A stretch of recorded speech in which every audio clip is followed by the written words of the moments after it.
and friends of CCP Podcasting Productions. Welcome back to Behind the Curtain Watch-Alongs. I am Chris Page. I got Rob from R-Tech Gaming back for another match today. Bud, how are you? I'm just peachy. How are things in the world of the CCP? Well, it's high times on my side of the screen, Bud, but that's about every day. As I speak. Sorry about my neck. As I speak. Today, listen, I got what I feel like is going to be a pretty good tag match. It's going back to 1984. It's Jerry the King Lawler and Austin Idol, two Memphis icons. And this is in Memphis. They're taking on, excuse me, wrong fucking pipe.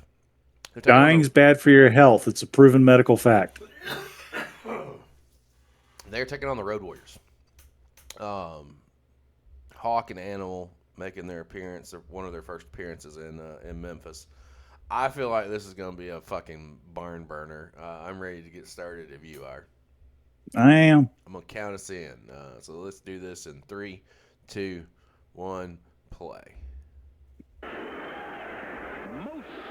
You know it's old.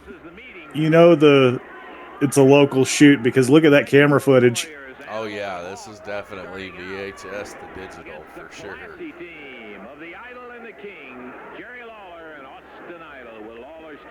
I've watched so much Memphis stuff over the last couple of weeks with territories and rivalries that I feel like I've become a mini expert.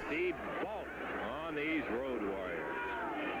Total weight of 587 pounds, wrestle out of Chicago. Well, Lawler's like, I don't want to die just yet. The King unceremoniously dumped on his posterior. Listen, and this is just something else too, like, Lawler and Austin Idol were friends, enemies. They drew a lot of money, did a lot of business. So there's a jacked crowd, probably close to a sellout, if not a sellout. Oh yeah. And of course, Lawler is god level.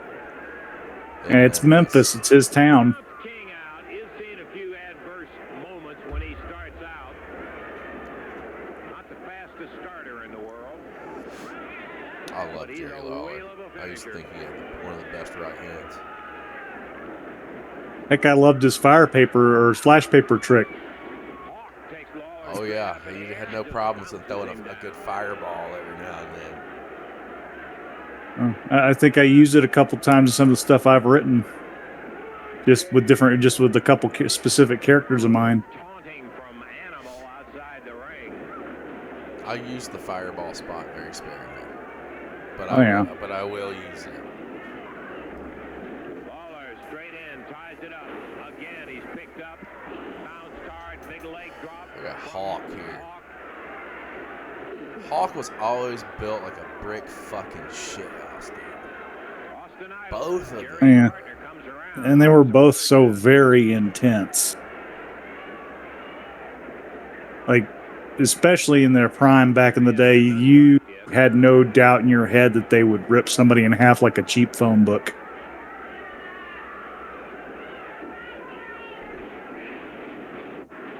A no sell by Hawk there. Like, do it again. Do it again. Once more from the top with feeling. That's what the scream translates into, by the way. Oh, yeah. Once again, Hawk invites Lawler to kick him in the... I didn't know your mother was hitting me. Lawler does. Doesn't do anything but move him about a quarter of an inch. Now Lawler, with that big right hand, slams one home, and Hawk just ate it, and it's just... No fear. And going right back to Lawler. Lawler snapped his head back, but it wasn't enough to put him on the deck. I know this is before The Undertaker, way before The Undertaker, but I get Undertaker vibes in this, the way he's doing that. Because that's something the Taker would do. He would take your hardest shots and keep going, and then eventually maneuver the match until he was selling on the run, and he'd gas your ass out if you weren't prepared. Lawler Lawler had delivered 2 or 3 shots to Hawk, right? And 1 shot from Hawk to Lawler sends Lawler powdering. He's going to face an even bigger one, the Animal. And Austin Idle's coming in, and Hawk is tagged there. This is just not great upper body development, but he's looking across the ring at somebody who's even bigger. And Austin Idle at 242 fired back into the corner.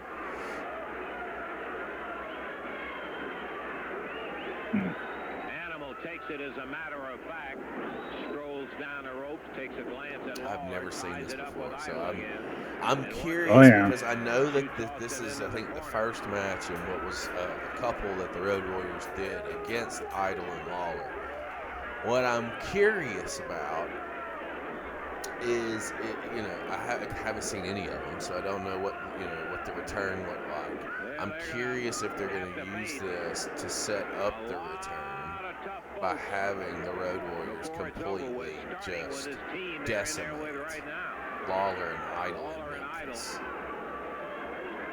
Or are we going to get a little bit of offense? Because thus far, it's, Lawler's shots look like nothing on Hawk. And Animal just ragtagged fucking Austin Idle there like he was nothing.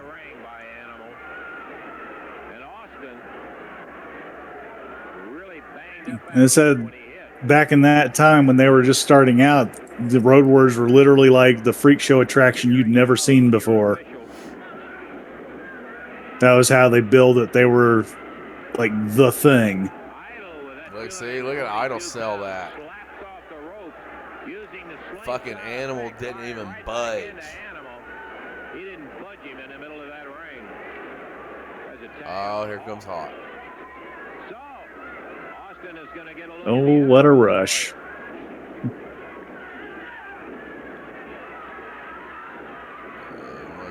The side headlock didn't work too much. That one put him on his ass. Too much bulk.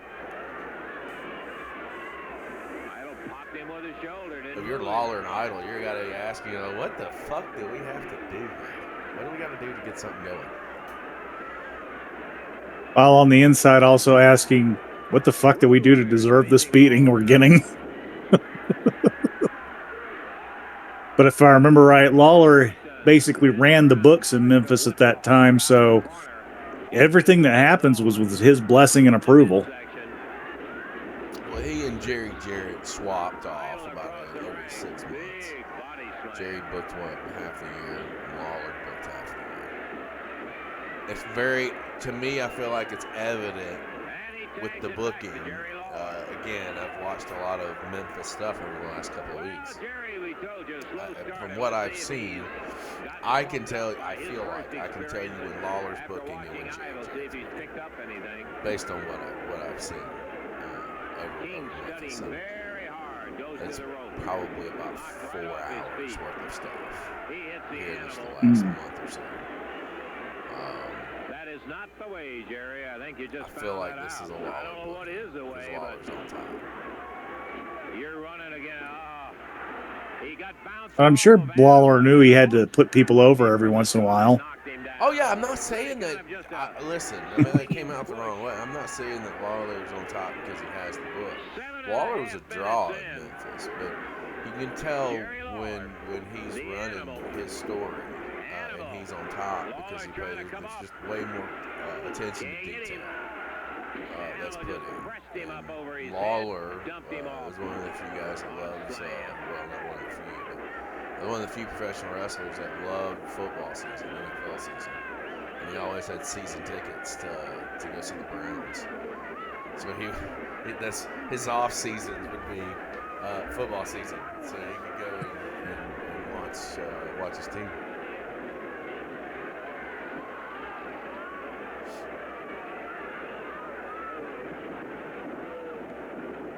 I noticed they don't really have the Road Warriors doing a whole hell of a lot other than just throwing them around and dropping on them a lot. That's all they had to do. They just look at them. At this point in time, they show me another team that was out there. that was as physically intimidating as the Road Warriors in this time in '84. Yeah. Oh, You didn't. finally. I don't think you had the Twin Towers, did you, back then? Not yet. Goes for the drop kick. Backs up. Swings that big arm around. Oh, drop kick. Hawk was placating. Lawler made him pay for it. And Hawk ain't too happy about that. He's storming around on the floor. Austin Idol's getting the crowd hyped because they have officially taken the Road Warriors down. And tags him out and goes like, remember, throw your feet at him. The feet work. Side headlock by Hawk this time.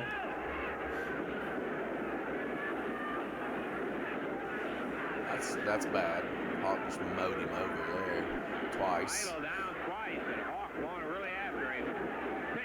I remember Cornette telling a fun story about the Road Warriors versus the Midnight Express. They had this whole thing going on, this whole program. And at the end of it, because the Road Warriors were leaving, they wanted to put over the Midnight Express. And Cornette's like, are you sure you want to do that? Because you're like the Road Warriors. Because like, we're going up to the WWE. We don't care. We want to do something nice for you guys because you're always so good with us. They literally, because they weren't so into their image that they were unwilling to actually work with people. But there were people they wouldn't work with they thought they were assholes, Oh, I think that's in every profession. Yeah, but with them in particular, they could literally pick and choose who they wanted to put over for the longest time. They still got the WWE, WWF at the time.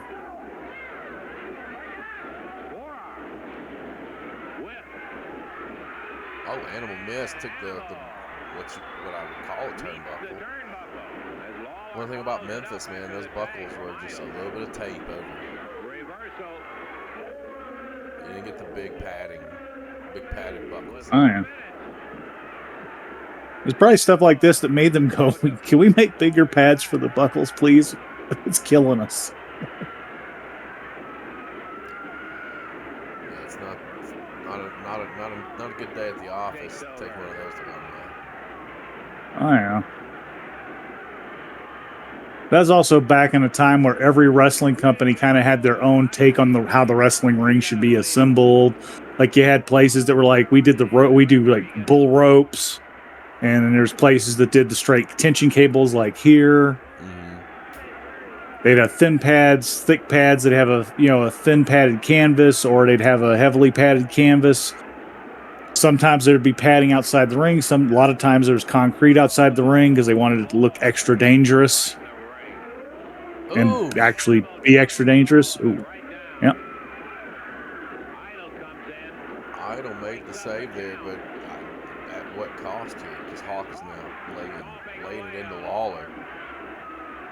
I don't think that referee's going to want to get in Hawk's face, but I think Hawk's If I was that referee, I wouldn't push my luck too much with these guys.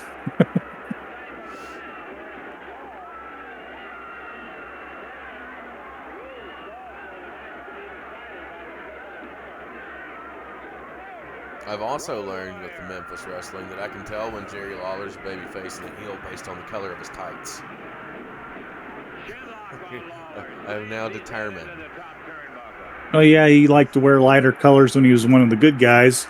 Yep. And when he was being the heel, he'd go dark colors, usually a lot of red. Oh, I remember that being a thing. Just came down. Well, I'll tell you, up to this point, the King has had a bad bout with the Road Warriors. Of course, anybody steps what the fuck is this shit? This just totally broke it up. And the King, no way they are done because they just So this is during the era when they used to pre-tape their commentary and put it over it and have like stupid little talkies in the middle of it, and then I remember. Oh, we're back. It always took me right out of it. Oh yeah, that was dumb. That might have been a commercial lead-in too. Very possible. Oh, here we go. Strap came down before we were rudely interrupted. Here comes Idol, and now the Road Warriors are bumping around like son of a bitches. This is part of what made them so fucking good. They picked and chose when to do it, and they knew when the time was right during the match. It's like suddenly they got superpowers. All because Oh! Yep. Oh! Here, eat a mic. I think that was a mic. The referee's down.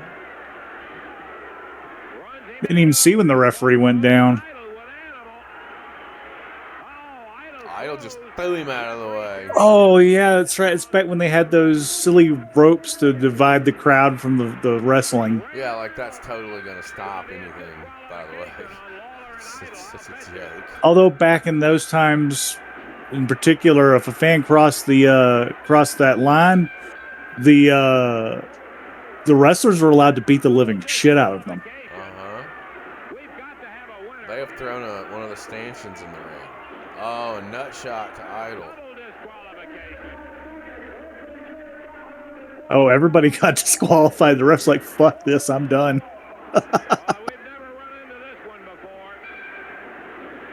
Now it's become just a brawl. He is working Hawk, or Animal is working over Idol. Big. Oh, Hawk just punched the referee. My current tag champs in my Fed, I'm kind of glad that I play them the way I do because they are very Road Warrior-like. And this proves it.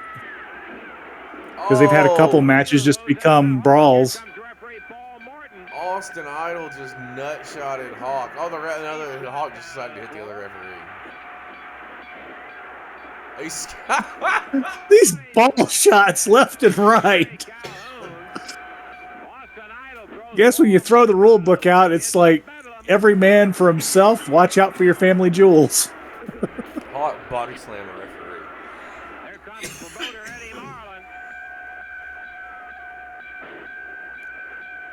I guess this is a way they have a finish that allows them to save face. Oh yeah, you got to get them on the return with the no DQ match. So that answers your question from earlier. This is definitely to set up for a return bout. Yeah.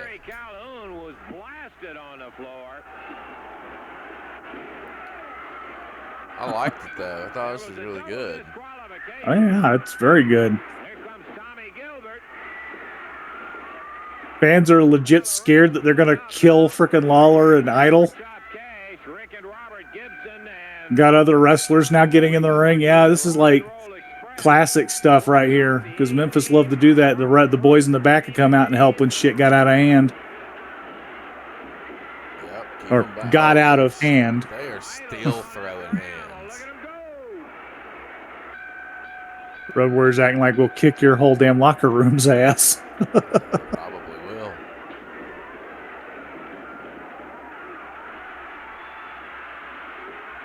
I was biting him. I want to eat your face. It just goes on. Lawler and Idol against the Road Warriors. All hell is breaking loose.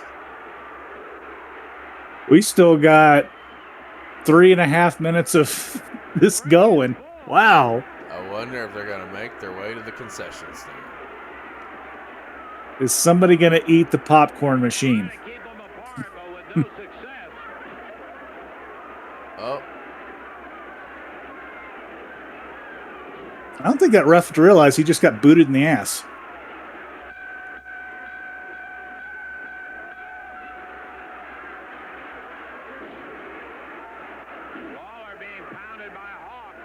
Now, this is what they call a clusterfuck spot, for sure. It is a locker room clearing situation. They're doing a really good job of drawing out the uncertainty of who's going to win the fight. Because that's what it's about now. It's not about a match. It's about who's gonna get the bragging rights and leaving the fight Animal back. Lawler down with a on the win. deck. Eddie Marlin gets him out of the ring. So the Road Warriors are not going back down.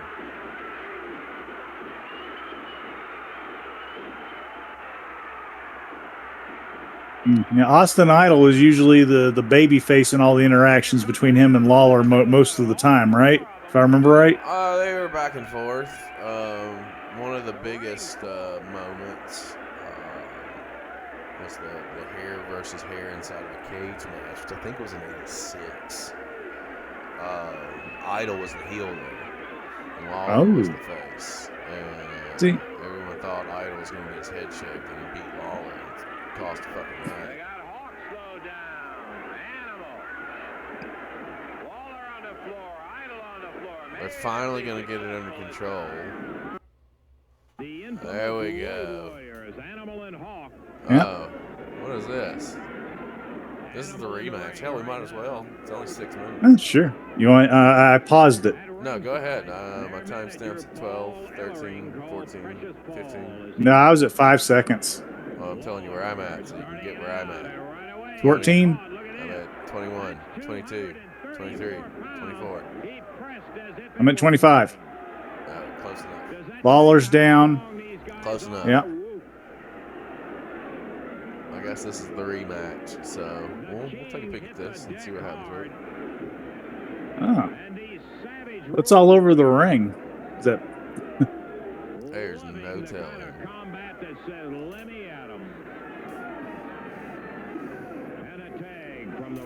Oh, I bet you it's a clip match. I bet you this is the clip match of the rematch. It's like only a few minutes. That's all right. I'm still gonna watch it. Let's see what it looks like. Oh, press slam.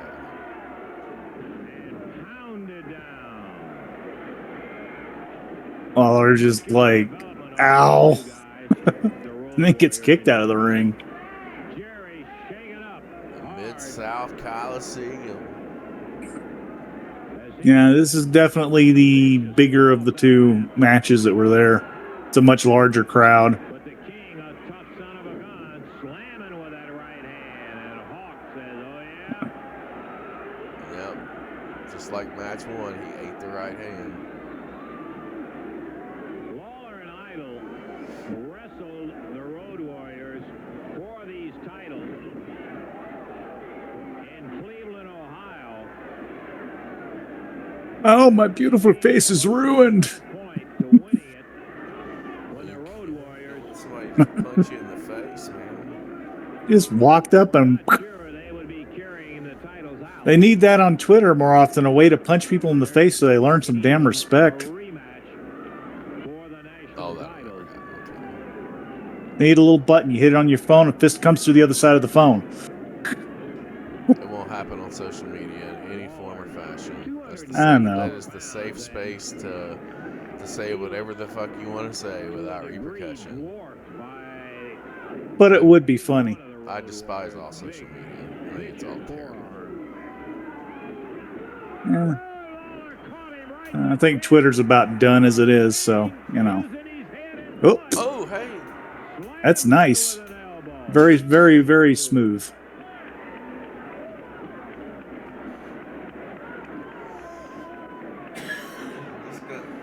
First time we got Um, at ringside. What's that? Yeah, who's that dude? I've never seen that guy before. Oh, that's Precious Paul Ellering. He was their manager for years. I guess I just never noticed him. Through their first. Then again, I did. Yeah, sorry. Go ahead. Through their first WWF run, Ellering was with him. That was during the period where I couldn't get the channel to come in. No matter what I did, because that was back when I had to watch everything on terrestrial TV, and we had the bunny ears, and you literally had to like grab onto a piece of a curtain, position yourself just right, hold the thing this way, and you're like, and then you're like, hold that pose, and you got to channel in clearly. Good old days, right? Yeah. Scoop slam by Idol.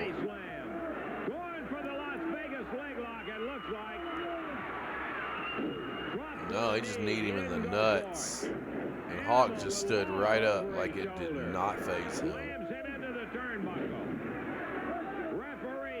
They call those balls of steel.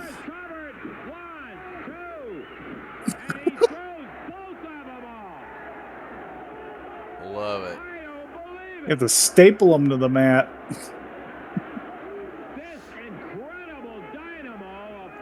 Uh-oh. Oh! Eller into the bump. All four of them in the ring. Roll up. Double roll up.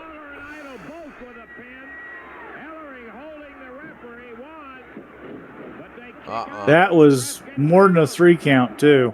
Oh, that was the point. Yeah, I know. Oh, yeah. That's Memphis. And Ellering, now the Lawler and Idol have to pay for it, but nope.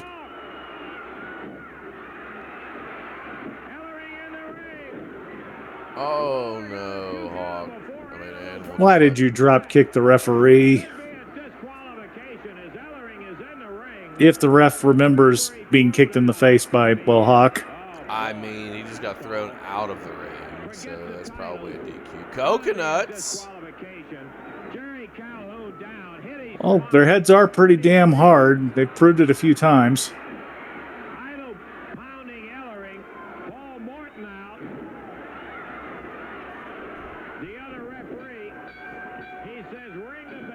So the rematch is a DQ finish. It's just fucking weird. Well, at least it wasn't a dusty finish. Oof.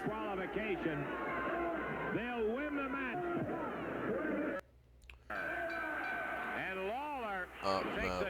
Well, I'm not going to that. All right, let me switch this off real quick. All right, what did you think about all that? it was both of those were really fun matches. I always love when things go straight to shit and it's chaos in a tag match, because that's when all the fun stuff happens. Of course, it went so chaotic. They pulled the whole everybody comes out of the ring to try and break this up because they're like, oh my God, we're about to have 4 stars kill each other. For sure. I definitely would give it closer to an 8 out of 10 on it on the first one. The second one was a lot shorter. The DQ came a lot faster. I feel like the ref should have been not so stupid that he couldn't have called it that quickly, but they might have been on a time crunch. So who knows what's going on back then? I don't know where it sat on the match card. Probably main event, but that's a short main event. Sorry, go ahead. I think it was definitely up there for the main event slot at Memphis at that point in time. I enjoyed it. I thought they were both really, really well done and just pure Southern wrestling at its finest. I'm gonna give it like a 7.5. And that's just a combination on both of the matches, just because I thought I didn't know we were gonna bleed straight into the next one, but it was good stuff. It was good tag team stuff, especially in that time frame. Man, the Road Warriors were the premier team in the industry at that point. And they were working every top team across the territories. So to see them get their run with Lawler, or see Lawler and Austin Idol get their run with the Road Warriors, that was pretty cool. I like it. Well, listen, you got anything you want to say to the people on the way out? Just catch me on my usual channel. Keep watching this guy over here, and we'll see y'all in the next one. If you haven't already, hit that like, hit that subscribe. The push to 500 is a real thing. When we get there, we're gonna get this guy to 500. We'll be then get me to 500. Yeah. Sorry. Yeah. People helping people's a beautiful thing. The push to 500 is a real thing. We get there. All of us from Behind the Curtain are going to be watching the Heroes of Wrestling, which is a terrible pay-per-view. It's the worst event ever fucking made. And outside of that, if you are into catching us live, we're live on Mondays and Thursdays, 7 p.m.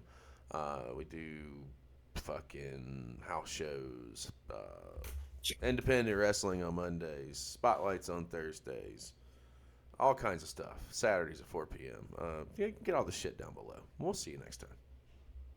All right. Take care.